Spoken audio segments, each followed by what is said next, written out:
Hello and welcome to the Stansberry Investor Hour. I'm your host, Dan Ferris. I'm also the editor of Extreme Value and the Ferris Report, both published by Stansberry Research.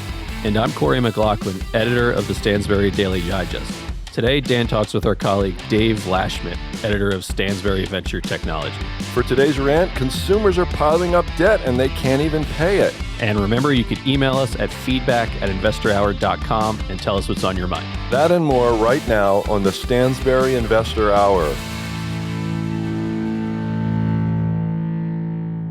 So, yes, finally, things are starting to happen that are making it look like it's not going to be a good time for the next few years in our economy. Namely, consumer debt just hit a record. Are you ready for this? 16.9 trillion with a T in the fourth quarter of 2022. Up how much? 1.3 trillion year on year. Consumers threw on an extra 1.3 trillion of debt, according to data from the Federal Reserve. Ruh-roh. Wow.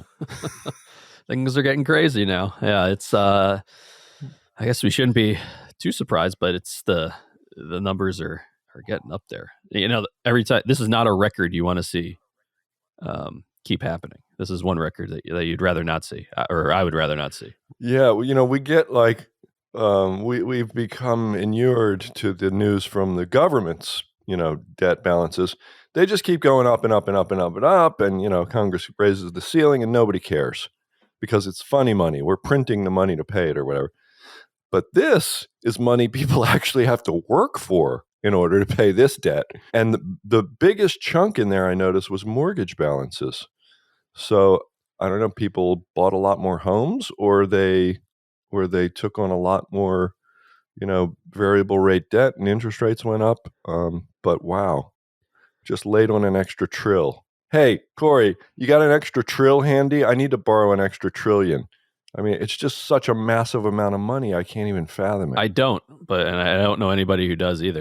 But maybe Jerome Powell can help out. Yeah, mortgage balances climbed to 11.9 trillion, and then also younger borrowers struggling with credit and auto loan repayments. It's not surprising. I mean, we've been talking about this, with the higher interest rate environment and people spending more on credit and delaying the inevitable. And then here it is. Again,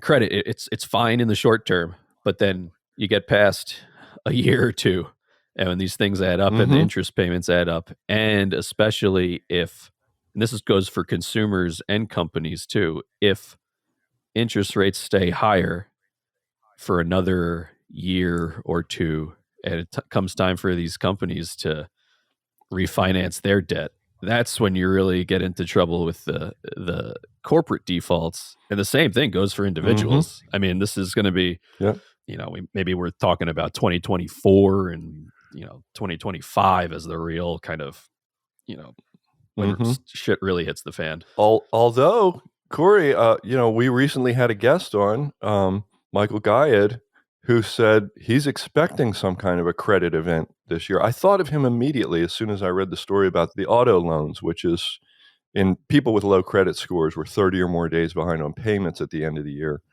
That's the highest amount since 2010, 9.3% of the auto loans to people with low credit scores. And it just has that whiff of subprime to it, doesn't it? It's subprime auto. And, the word subprime is burned to our brains forever from the financial crisis. So every time the kind of lousier credits in the economy, whether it's individuals or businesses or anything, start having trouble, we all start wringing our hands a little bit more now than we would have before 2008, right? Really 2007. But I don't know. I as soon as I saw that, I thought, oh, this is where it's going to start blowing up. Yeah, it's a great point. And I saw a chart the other day. It was like every Fed rate hike cycle I don't know, this was like the last 20, 30 years. I can't find it right now, but has had some sort of associated crisis with it that was not on anybody's radar beforehand, or not, largely expected, not being talked about in the mainstream.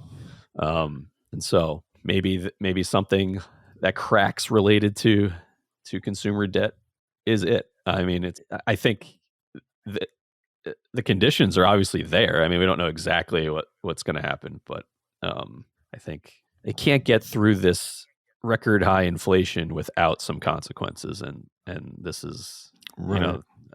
Unfortunately, this is what we're gonna see, I think. Yeah, and so I had a better idea of this number, but you remember, I don't know if you remember last year, it was like last June, um, it was reported that US home equity hit the highest level on record, 27.8 trillion, which is a massive amount of money to be able to tap into, but I wonder how much it is now, and I wonder how much has been tapped. I don't know. I guess maybe we have to wait till June to get, before they compile all the statistics, but I have to believe that a move from, you know, I mean, I know we bought a house in 2021 and we have a less than 3% fixed mortgage for 30 years. Right. I mean, in the past, I've always wanted to pay off my house because I didn't like borrowing money at, even 4 or 5% or something. And now I'm like, I will never pay this sucker off. Yeah, me too. I was so, explaining that. I was explaining that to my wife over the weekend. I was like, she's like, how's this working? I'm like, well, that it's not worth even, throwing extra money at the mortgage at this point. It's nope. It's just the Treasury like, Department. Wow, the payment's not that much. The Treasury Department is paying my interest payments right now, or with the T-bill interest is above the interest for the mortgage. It's like, all right, now I'm in business. If I bought a house before, if you bought a house before this bubble, the COVID bubble, you're okay, and it's just a matter of timing. It's like, so like, it's just, yeah, it kind of stinks for everybody. But my point though, where I was headed with this is, if you bought a house last year, you didn't get that deal. So, and they laid on an extra trillion of mortgage, according to the statistic that we just read. So, US home equity is not at 27.8 trillion anymore.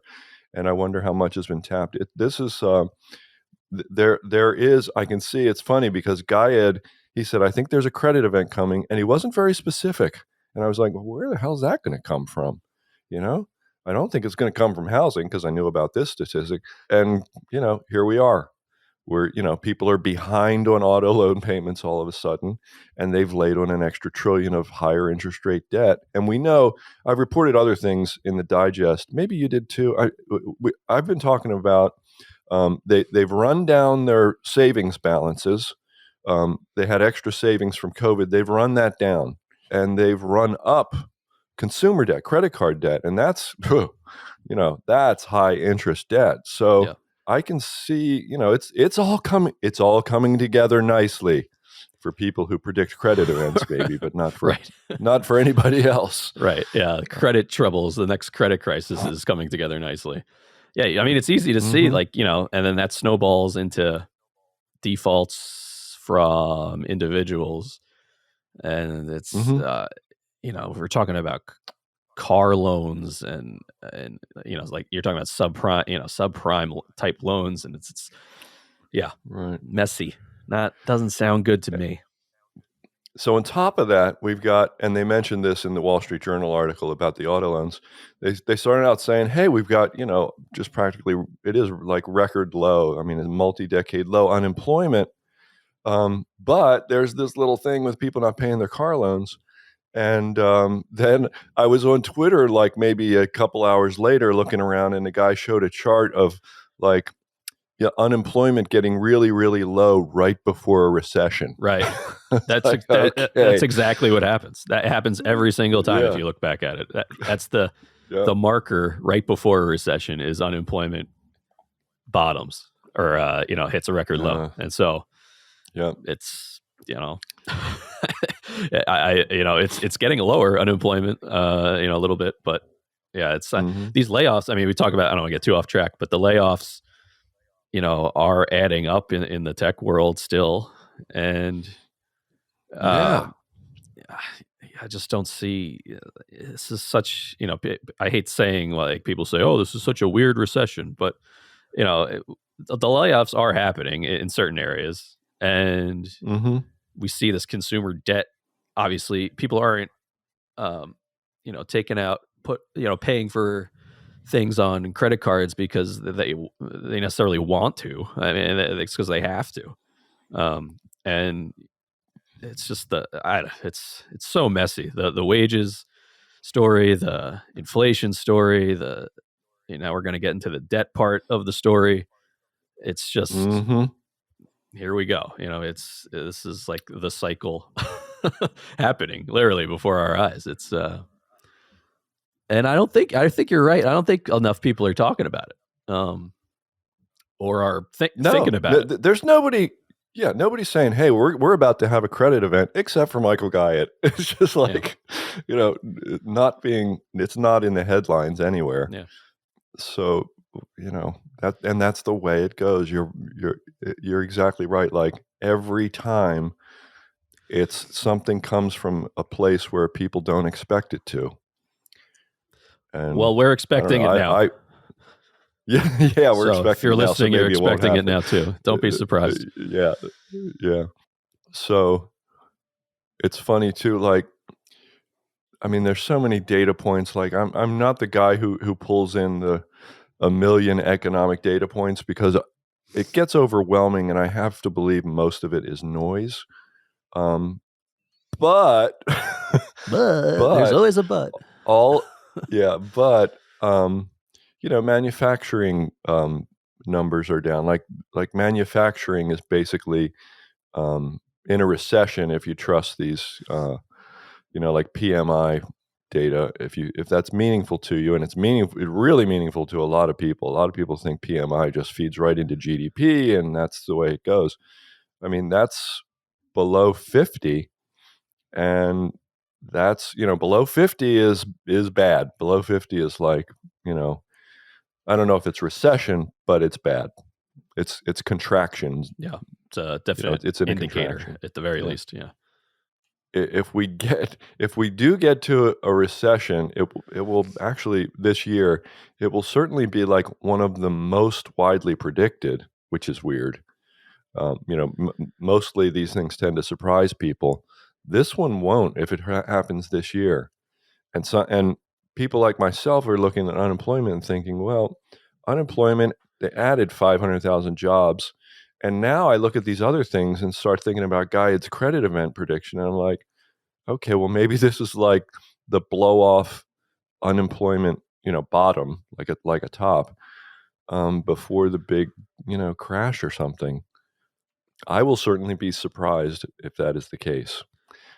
I know we just said, well, that's what happens before a recession, but when you see those numbers change really fast, it never, even if I predicted something and the number changes really fast, I'm going, whoa, Right. did you see that?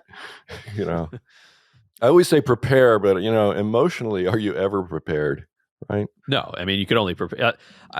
You could prepare, but yeah, emotionally, you don't want to you don't not have emotions either. Like you gotta you gotta deal with them. Right. Unfortunately, sometimes. But if you can tap into that part of your brain where you've prepared a bit before and say, oh yeah, this is what I remember thinking about 6 months ago, and kind of trust yourself that it might be happening. I mean, you could sleep easier at night that way. I don't want to sound too much like a psychologist, but I probably just did. Um, that's what I find a lot of this stuff is too, is just like trying to make sense of all this fire hose of information that we have, like you were talking about with the economic data. I was looking around while we were talking, and I finally found this chart that I knew I'd seen of real home prices and mortgage demand. And so residential mortgage demand down more than 80%, and U.S. home prices down more than 40%. And I can't quite say, I think that's on an annualized basis, monthly or quarterly. Can't quite tell, but it looks like quarterly, year over year. So yeah, I guess that's what happens when you slam interest rates, Fed funds from 0 to almost 5, 4.75. And then, mortgage rates are slammed from below 3 to, I don't know, whatever they are now, just 6, 7-ish. Actually, I haven't checked that in a few days. Yeah, around there. Yeah, that's what happens. Yeah, you crush housing demand and you crush mortgage demand. And we've talked about this before too. Like the fundamentals there were supportive. Really very little inventory, and people forming households, forming families, and wanting to buy homes. I mean, I guess priced out is priced out. I don't know. I don't pretend to predict any of this, and I know, I'm not the kind of guy who tries to analyze every single data point because I think it just gets too noisy and you don't learn anything. But once you see one little thing that kind of surprises you, it just starts working on you.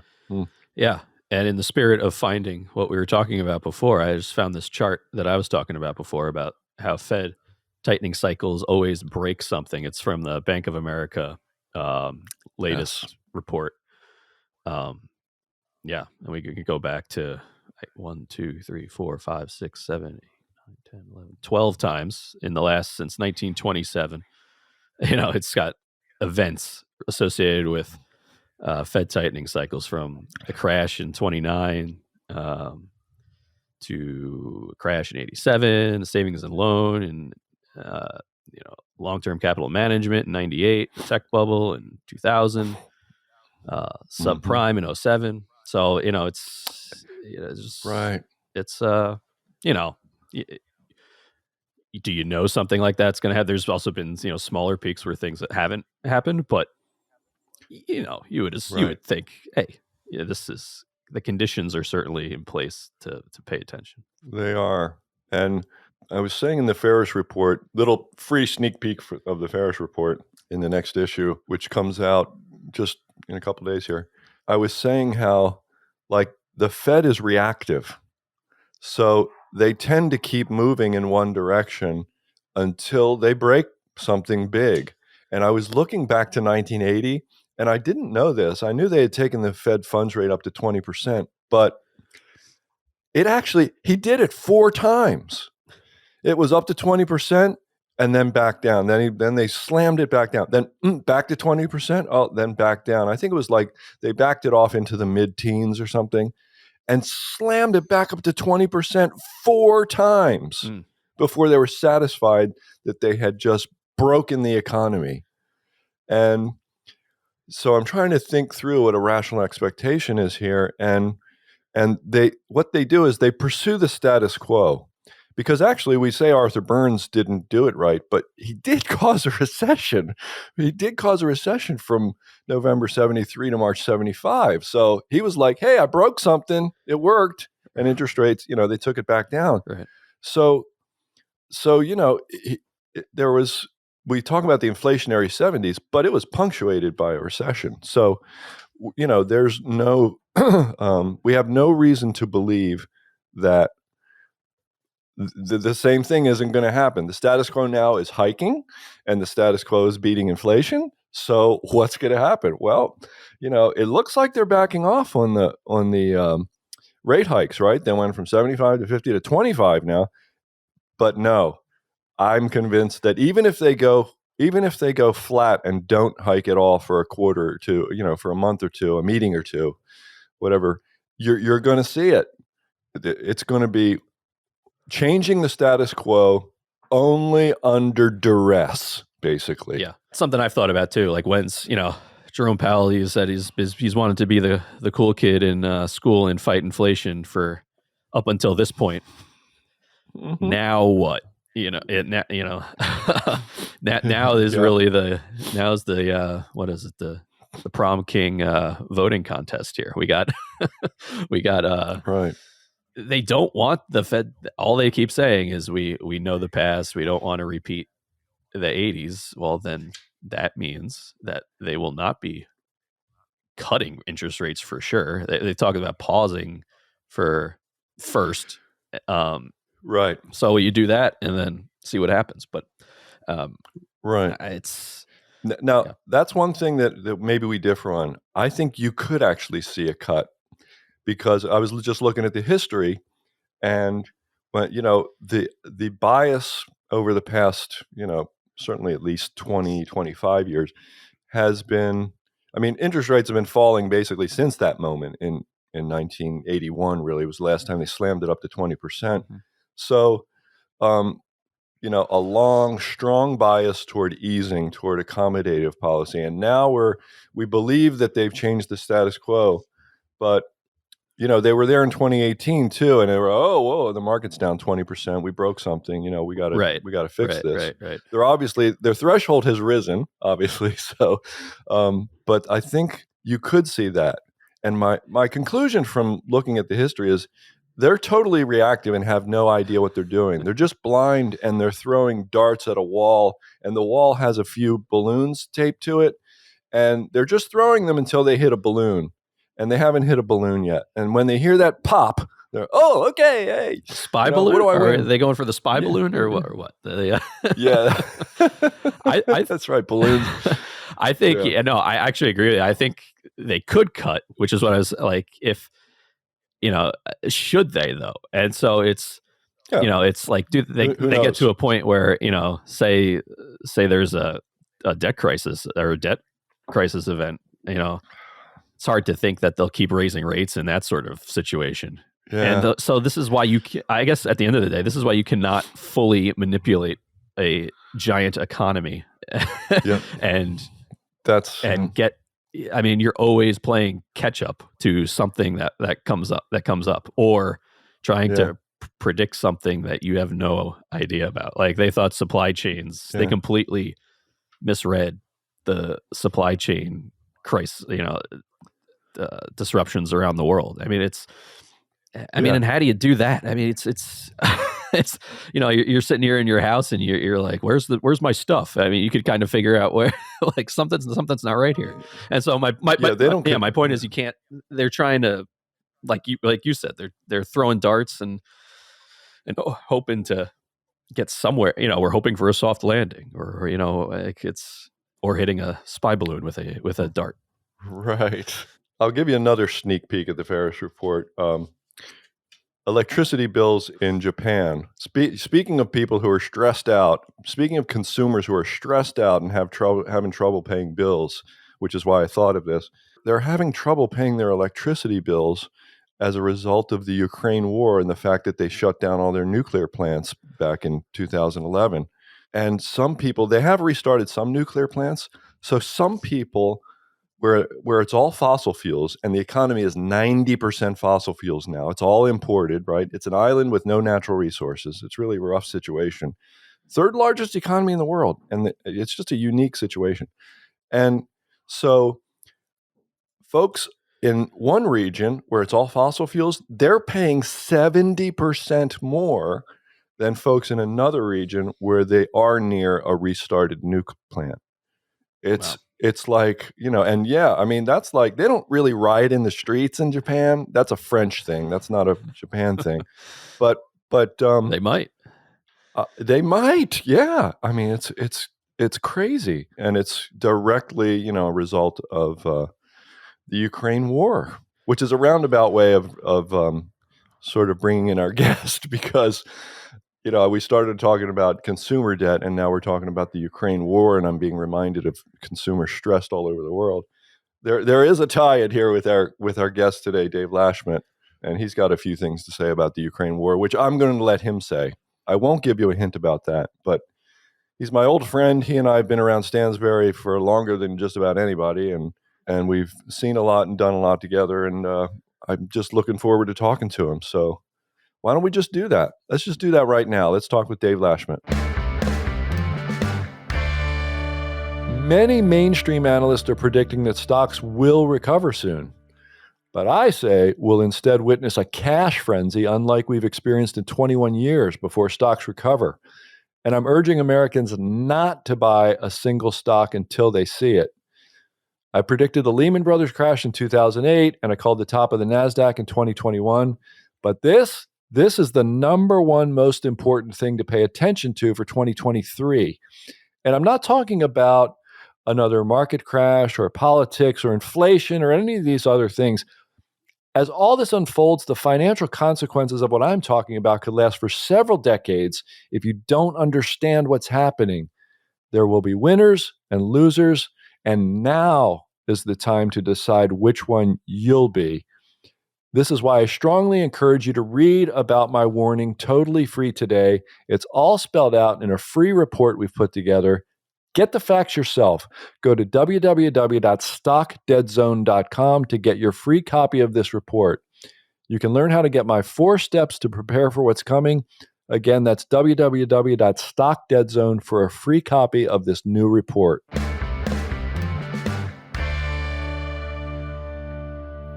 It's time for our interview.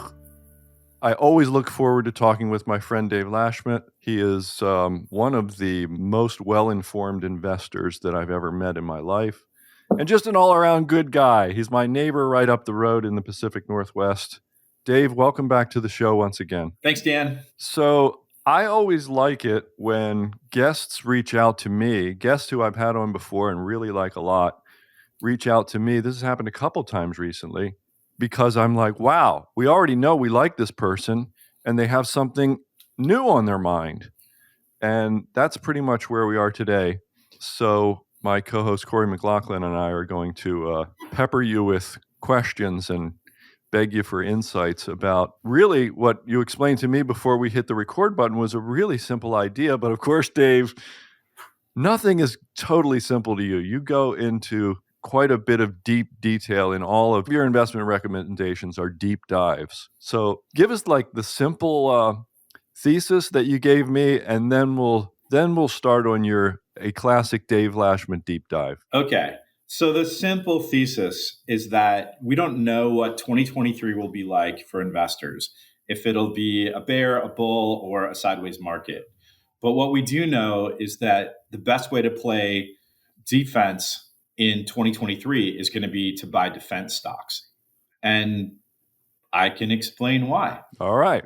I like it already. I like defense stocks myself. Yeah, we're on the same page. I want to hear your version. So the easiest entry point is something that happened in December when a plane that didn't yet fly was rolled out to reporters under very strict circumstances. Like the reporters couldn't get within 200 feet or they got shot, by which I mean they're literally going to get shot. So this new bomber from Northrop that was shown in 2022 in December has a new kind of coating. And the coating is a ceramic. And like china or porcelain, it's pretty tough stuff, but it's a stealth coating. It's twice as good as any stealth, but it's sand proof, it's frost proof, it's saltwater proof, unlike any other stealth coating before. So the promise of this technology is not only stealth that's twice as good, but stealth that's literally bulletproof.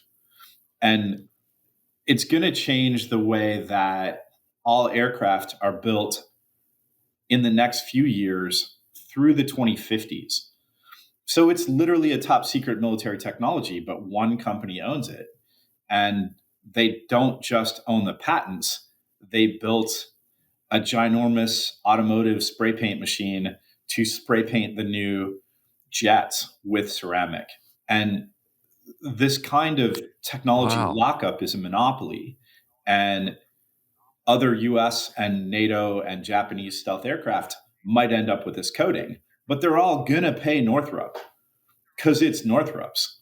And what I like about the defense stocks that I picked is that they have very, very, very long tails and monopolies. Oh, and yeah. It seems like this Corey here, and it seems just like so timely too. You're talking about defense stocks, and we just had a Chinese spy balloon accidentally drift over the United States, and now we're shooting down little tiny cars and things. I mean, it seems like this is something that will, or this is a sector, obviously, that will get some mainstream kind of tailwinds behind it too, it seems like. But what do you think about that? I tried to push the threat of China like 2 years ago and a year ago, and no one was really buying it. And then just about 350 days ago, Putin invaded Ukraine, and the idea of war no longer seemed impossible. Yeah, when you're a deep dive bottom up guy, you're always coming up with this stuff. Well, not always, but sometimes coming up with these things like 2 years before anybody else. And you're like, okay, I guess I'm going to have to wait for this one too. And then, eventually, like all the information you've dug up really, really did give you a better insight. It can be frustrating. It's like being a value investor. Yeah, no, I think So, it's true for both of us. Like, yeah, it is. one thing we Sure. did just in our most recent report cards was winning rate. And I'm supposed to lose year one because I found something that Wall Street didn't. And until they find it, it's going to look like it's a loser.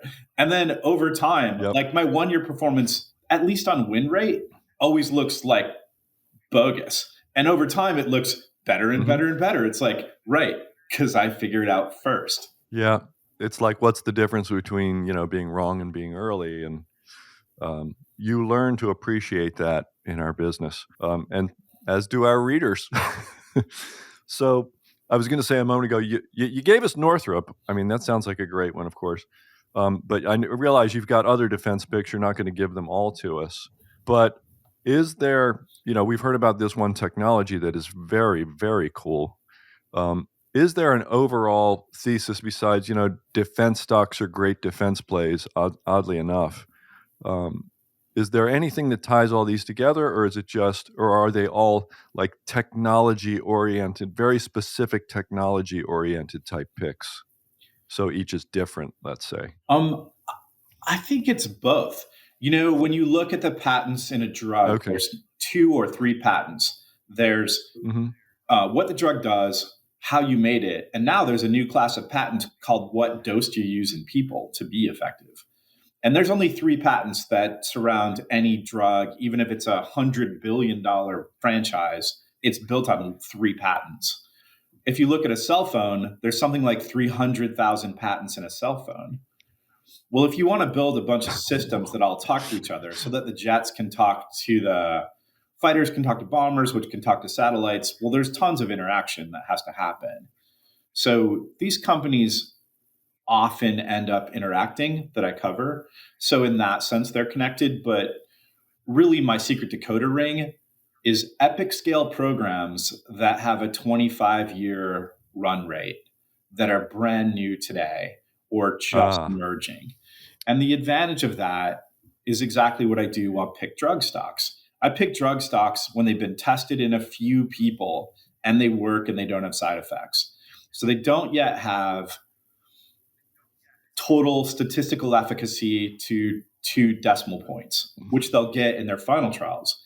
But if it's already curing people and it's already not causing side effects in hundreds of people, we're pretty sure that it's going to work in thousands, even though the FDA hasn't approved it yet. So we tend to step in these military technologies at prototype stage.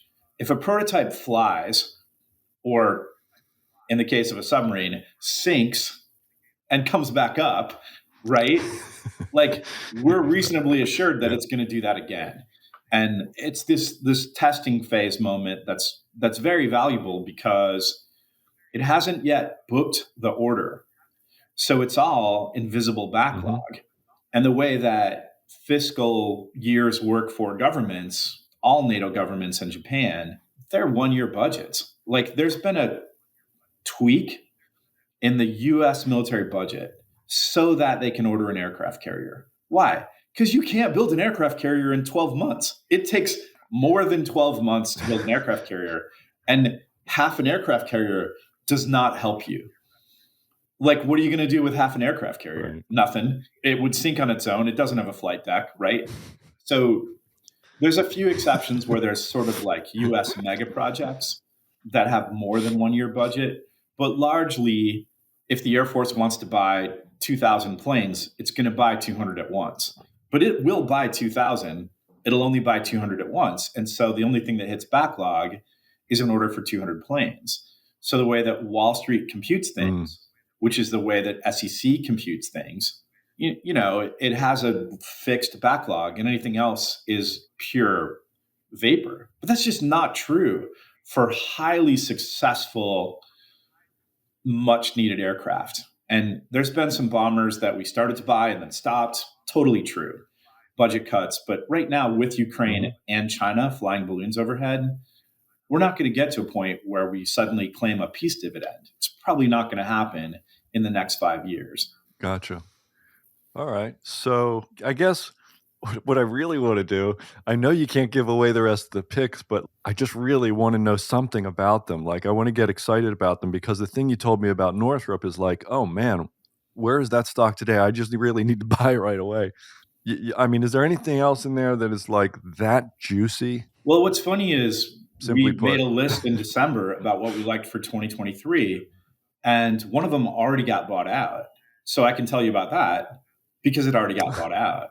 Oh, wow. Nice. So Maxar makes observation satellites, and they make observation satellites that work in the visual spectrum. So they tend to need daylight.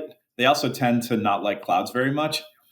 So there are other technologies, including from Maxar, that are based around space radar that punch right through clouds. But Maxar is fundamentally known for something called worldview.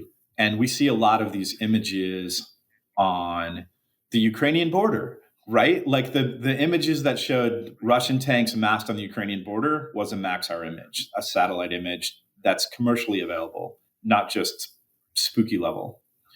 And private equity just bought Maxar for a massive premium for us. We had a huge, I think the one-day spike was 127%. And we had already doubled the stock, sold half at double. We were already up another like 300%. And then it went up 125% more in a day. Wow. Yeah, so I think we walked away with, I'm looking at the chart. Yeah, Dan, I'm actually looking at the chart too. I just popped it in, and I was like, "What? Where'd that gap? What's that big gap there on December 16th?" Yeah, it's amazing. Pretty it's amazing. Like $23 the day before, and then 51 the next day. It's cool. I've only predicted a 10x gain twice out of the 300 stocks I've picked in my career. I've picked a 10x gain twice, and the reason I picked it for Maxar, because it was one of the picks, is because it fell from a $60 stock to a $6 stock. So all I had to say was, if it recovers its old share price, it's going to be a 10x gainer. It's a 10 bagger. It's a 10 bagger in waiting. And it went from $6 where we bought it to like 50 and change, right? But because the future's unknowable, when it got to 100% gain and we can completely de-risk the position, we do so. So we got all the money back for our subscribers if they choose to follow our advice by selling half at double. And then we still got like a 400% gain on average because it went from $6. I know. Nice. Sold half and still got a 4. Yeah, that's great. Very cool. And cool technology too. Yeah. So I can tell you the tech side. Do you want to hear the tech side?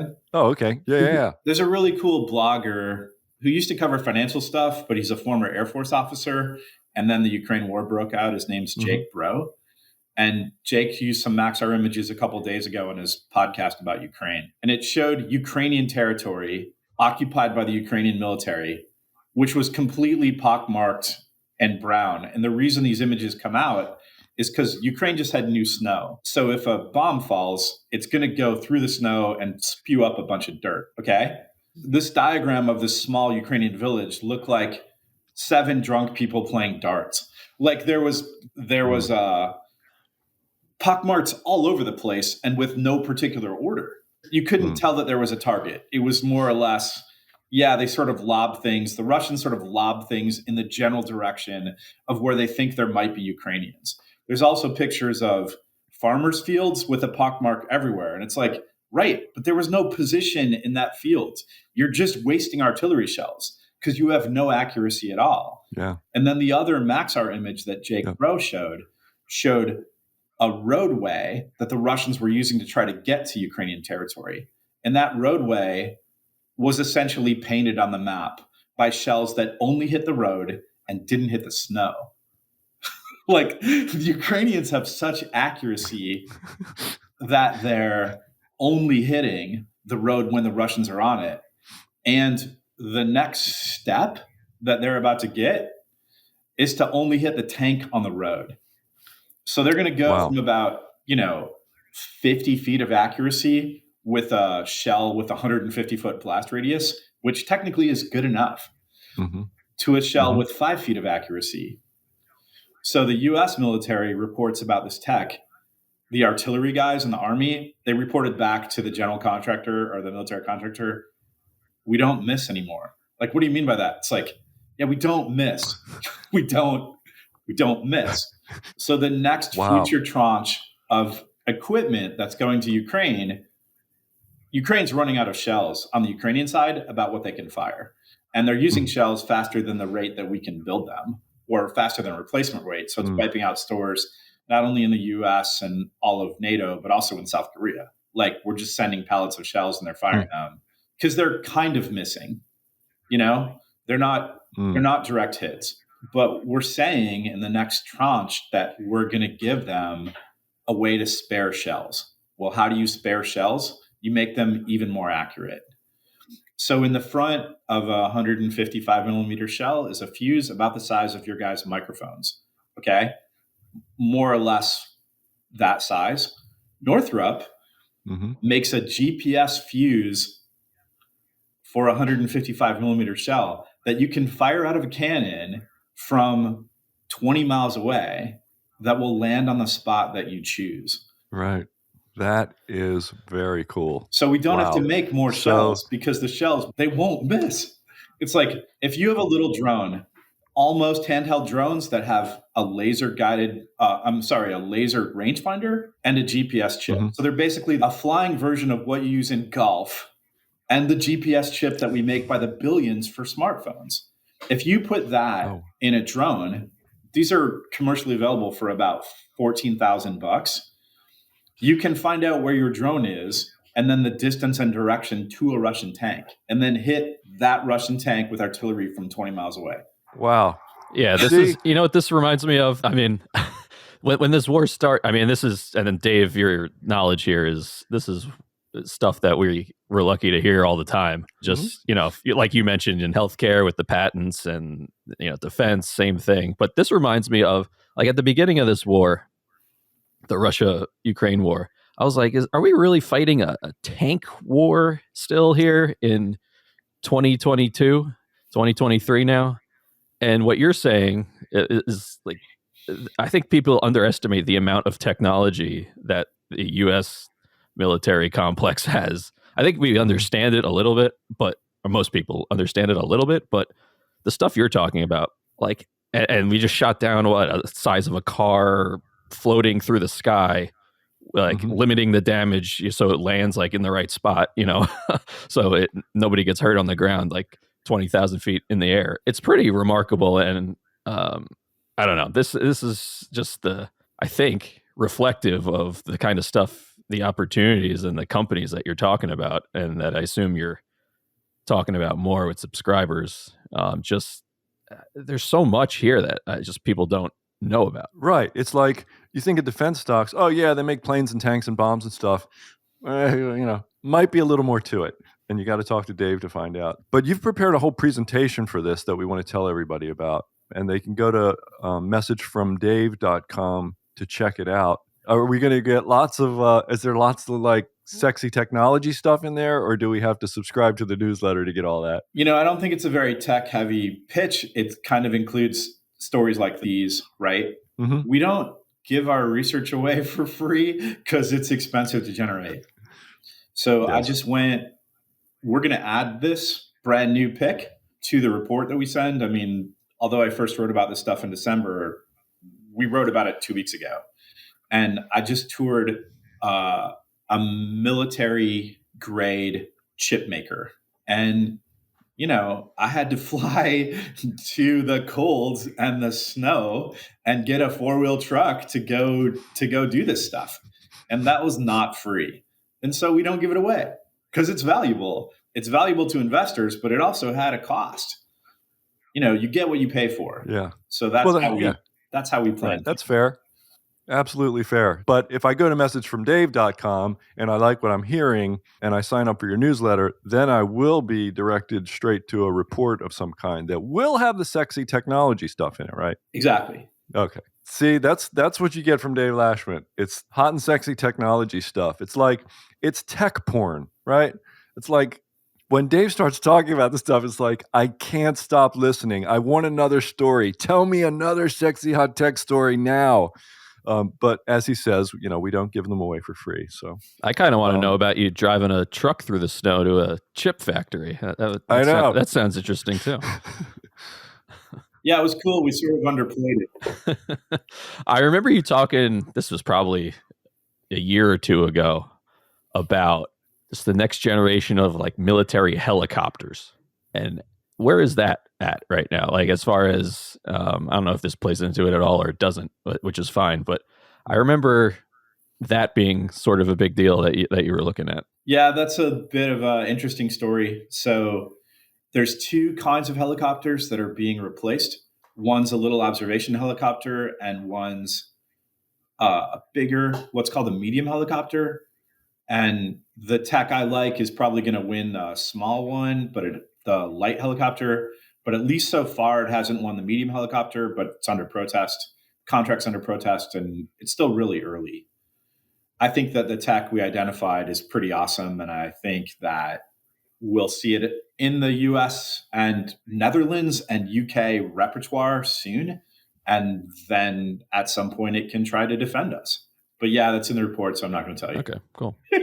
Okay, good. I didn't mean to put you on this. It is in there, though. Great. Oh, all right, good. Yeah. I'm glad it is, because I remember it being very compelling. So it made sense to me. And I have to say, I take a little bit of... I'm encouraged that Dave and I are on the same page from two completely different, vantage points. Like, for me, defense is one of my, I have macro trends and micro trends in the Ferris report. So, I've chosen one of the big ETFs, which I guess we're going to have to reveal here because Dave has something to say about it. But for me, like, capturing a trend is important. And I've personally and partially professionally, but really personally been kind of screwed in the past by trying to capture a trend by picking just one or two stocks because individual company dynamics can change and I don't capture it the way I wanted to. So that's why I would go the ETF route, because I'm coming from the top down. But Dave comes from the bottom up, and you're essentially, like, the way you explained it to me before we hit the record button on this podcast today is that you're kind of building your own better, more focused ETF is what I got out of that. Yeah, I'm trying to not include the losers. So if it's somebody else's ETF, they're going to pick stocks I don't like. And I also have a bunch of stocks that literally no one's ever heard of. They're not penny stocks and they're not microcaps. They're legit companies, but they might not be from around here. So it's a global business, right? What British Aerospace is up to, that's not one of the points, but what British Aerospace is up to is headquartered in London, but they have British Aerospace US. They call themselves BAE now. So it doesn't look British, but it's still British Aerospace to me. And, NATO companies all serve all the NATO and Japanese markets. And for obvious reasons, they don't work with the Chinese or the Russians. And I consider that a plus. Like, yeah, they're not exposed to the Chinese market, but it's like there's a reason for that. But they're also not exposed to, if there's trouble between China and Taiwan, these companies are not only not going to take a hit, but they're probably going to go up in value. Let's pick on Broadcom, shall we? So Broadcom's spending like $68 billion to buy VMware. And the reason it's doing that is because VMware makes software. Otherwise, 99.8% of Broadcom revenue comes out of Taiwan, where it makes chips. So if anything happens to Taiwan, there's no frickin' Broadcom. And there won't be a Broadcom until it closes its deal with VMware. It's the only thing that would be left. So, like, as opposed to 100% vulnerability, at one point, the Chinese said, we'd like to ban products from this major US defense contractor. It's like, of course you would, but they don't sell to you. So this is stupid. Of course. And they're not going to fly to your country either, because they have secrets in their brain and they're not coming over and they're not going to let you attack their laptops while they go to dinner. Like, they're not going to China. They don't work with China. And if there's trouble with China, they're not exposed. Yeah, I was looking at the BAE chart. It's not a real volatile stock. It's interesting, but that's not in. You're not in BAE. Not in BAE.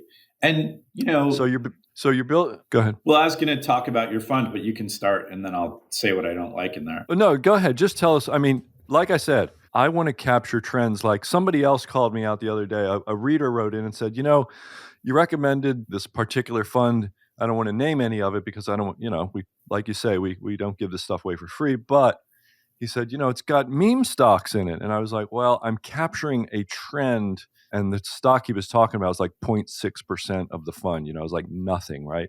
So it goes to zero and the fund doesn't move. So not a problem. But it's a completely different exercise to try to capture an effect over a period of time, something that affects, in that particular case, at least hundreds, if not thousands of stocks. And it's a completely different exercise what you're doing, coming from the bottom up, picking individual companies and, focusing on technologies and things that, as you say, they're winners, right? You're excluding losers. It's a completely different exercise. But why don't, explain what you are eager to explain about this? It's that I don't like debt. So if I saw two major defense contractors and one had $9 billion in net debt and one had $28 billion in net debt, I'm going to lean towards the one that has less debt. Like, even if we think that these companies can sort of have price control, and if inflation hits 7%, they could pay a 7% dividend. Mm-hmm. Why? Because they have a monopoly. If they're going to eat 7% on all their costs, they're going to charge 7% more or 10% more. So they spit out a 7% dividend so that they're not going to get wiped out in the face of inflation. But that's not true for defense contractors that have debt, because they have to pay more and more against their debt as interest rates go up. So in some sense, I do respect and partially apply the value metrics that you like, right? Like a heavily indebted company is not as promising as one that isn't indebted. And there's a large Seattle-based plane maker that also has defense division, and they have like ginormous amounts of debt, like 60 billion in net debt. And that just doesn't appeal to me, because if there is a war dividend, they're going to pay it to the banks, not the shareholders. No, it's actually a great point, because what you say is spot on. Objectively speaking, other things being equal, a lot more debt means more financial risk, and there is no way around it. Like, you have to believe that a company's moat is so wide and so impenetrable, and that individual company dynamics will never affect it so much that, it's sort of impervious to this effect. But I don't think any business is impervious. I think you're right. Even where you have a couple of big moats sitting right next to each other, the one with, however much it is, 6 times more debt is riskier by definition. Can't avoid it. I totally agree. Yeah, and I think in addition to that, you just hit on the part about why defense stocks, are appealing right now. If you think that the global conflicts are going to be a thing for the foreseeable future, or even just speculation about them, and that happens, and that's inherently inflationary. We say all the time, war, right? And so, like you're talking about with that war dividend, and if inflation goes up because of these conflicts, whatever they may be, like, this is a way to kind of protect yourself or your portfolio against that a bit. Have at least some exposure to defense. Like, this is another reason for diversification and having kind of exposure to these ideas. It would seem like, to me, especially the ones that have monopolies on kind of this technology, or will have it. It seems, does it make too much sense to me? I don't know. Well, we have a bias not just on a monopoly, but like on a lasting monopoly.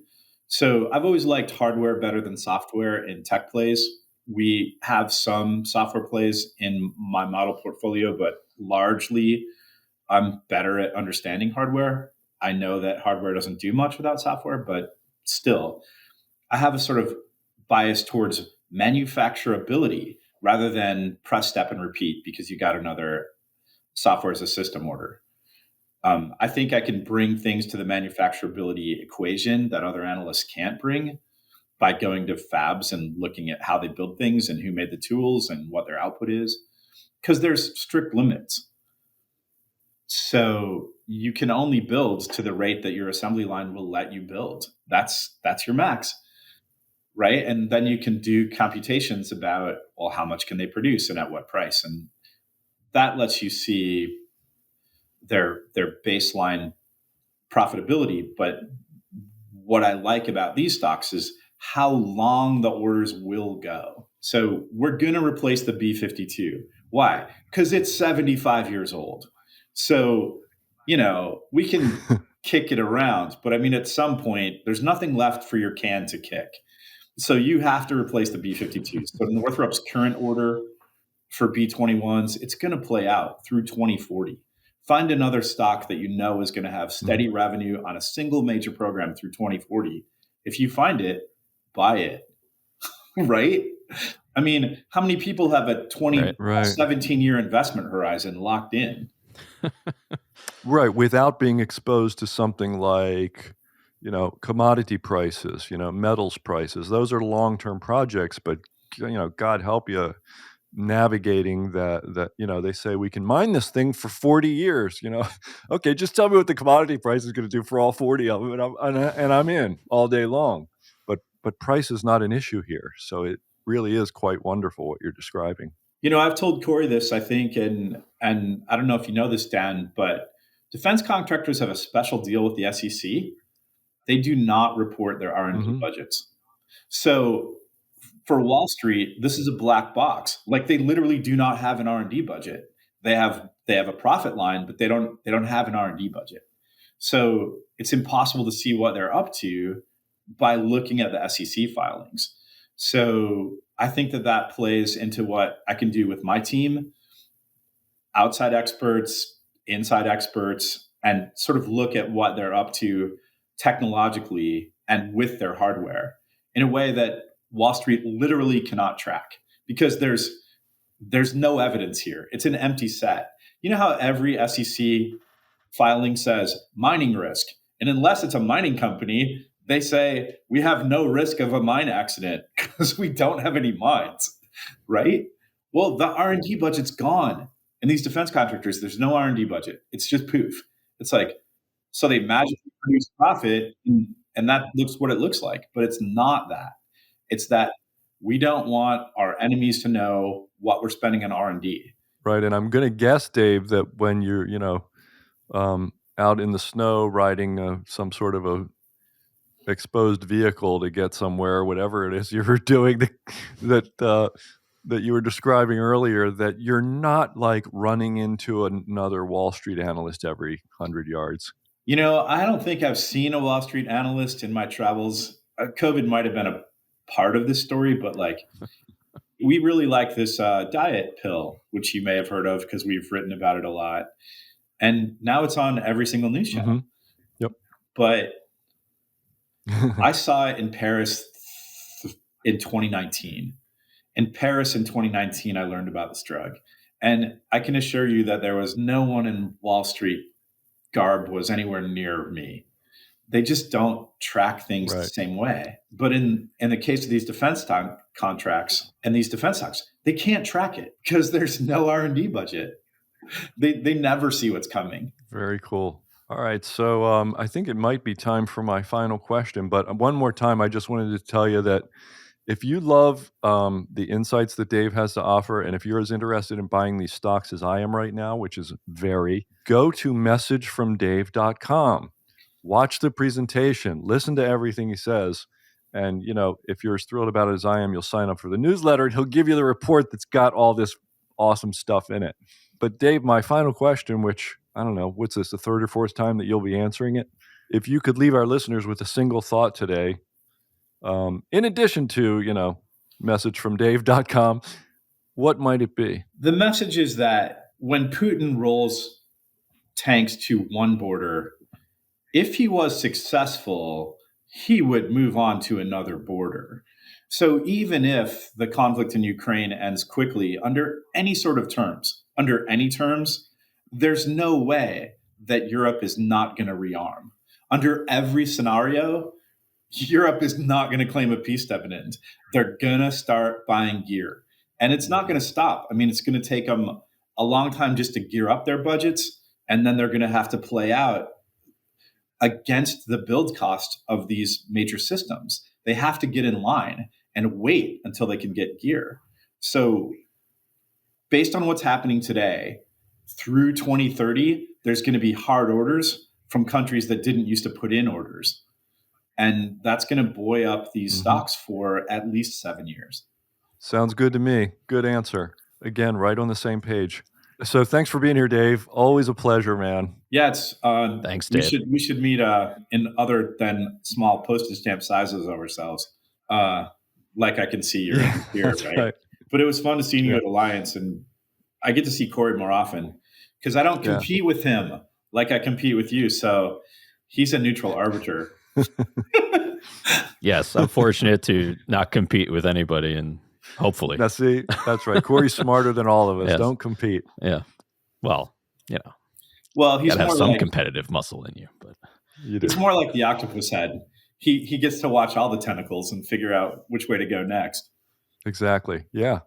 Yeah, he does that. Which is useful, by the way, to do that and to kind of see all the different opinions. And I always say when a few different editors or analysts land on the same idea from different techniques or views, like that's something you want to pay attention to. So like energy stocks a year or two ago or 2 years ago, there's like 4 or 5 different of our editors bullish on energy stocks for slightly different reasons, but that didn't really matter to me or the subscribers. I would think, you just kind of pass that stuff along. So yes, that's my octopus job. I like that. Your octopus is good. Thanks again, Dave. Bye to both of you. See ya.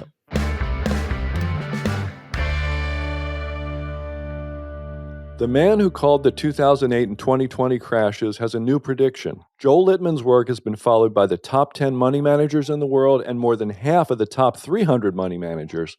And he's warning a financial heist is coming to America this year, and it could be far worse than a market crash. He doesn't mean to alarm you, but ignoring him could be your costliest mistake of 2023. In fact, he was invited to speak about this at the Harvard Business Club to a packed audience. Even the U.S. Pentagon has invited him to share his evidence. If it comes to pass and you're not ready, it could be a catastrophic event. This is why I strongly encourage you to read about his warning totally free today. It's all laid out in a free report he's put together. Get the facts yourself. Go to www.2023financialheist.com to get your free copy of this report. You can learn how to immediately prepare for what Joel sees coming. Again, that's www.2023financialheist.com for a free copy of his new report.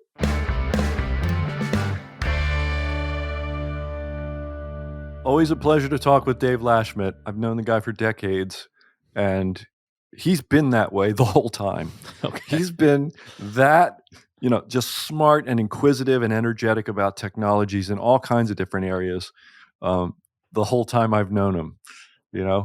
He's an extremely reliable guy because he always has energy for finding out that kind of information. So I got 2 takeaways. The first one is, like you implied before, getting on the same page with Dave, knowing that my top-down idea about defense stocks, like Dave is on the same page with it from the bottom up. I love that all day long. That's my first takeaway.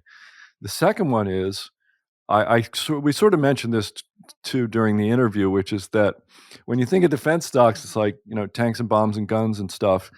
And it's never, this, what he described was this, spray paint technology that they're going to spray on the airplanes or whatever, and all kinds of other cool things.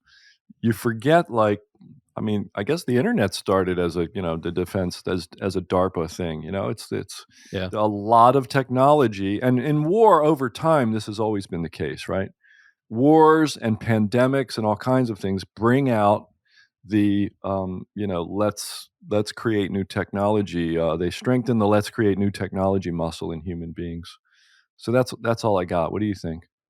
Yeah, that's great. That was sort of what I was thinking too. I mean, when I started working at Stansberry Research and started interacting with Dave, and the things the things I would get in a single email from him on a certain topic was just blew my mind. And then he's like one of the sharpest people I've ever come across in terms of just, if you want to know something on the topic that he's writing about, like you will know it by the end. Yeah.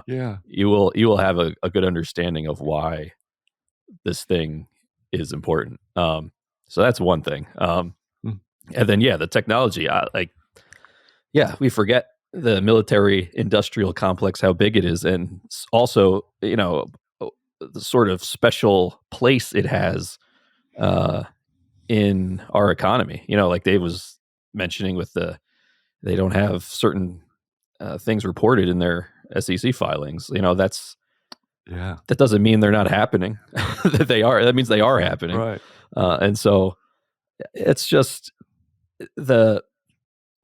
defense stocks kind of get, not forgotten, but aren't really covered in the way of, like tech stocks have been for the past 10 years. Right. But in a world where, God forbid that, these wars escalate into something worse, even worse than they are now, I mean, we will be talking about these companies, or a lot more people will be talking about them. So, and like you said, from the investment perspective, you want to be ahead of these things, not trying to hop on board, at the end of when everybody else is talking about it. Yeah, you're right, though. I mean, if you can overlay, you're right. These things are viewed as kind of cyclical, or, to be purchased under certain circumstances. But if you can make a credible case for this long-term, more secular kind of a trend and more secular kind of a development, in as Dave pointed out, companies that are essentially, it's an oligopoly at least.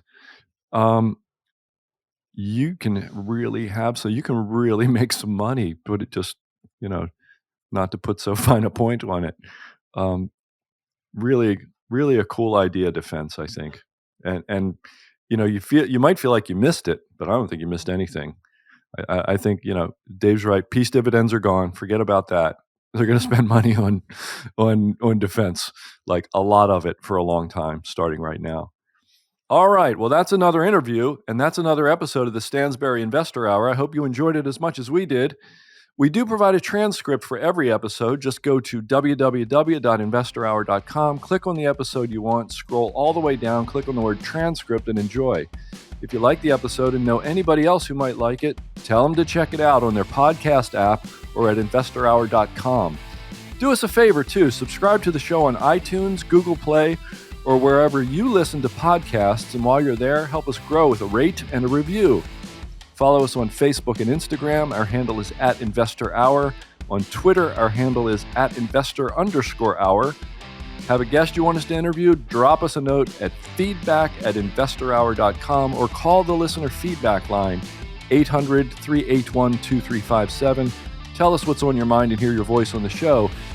For my co-host, Corey McLaughlin, till next week, I'm Dan Ferris. Thanks for listening. Thank you for listening to this episode of the Stansberry Investor Hour.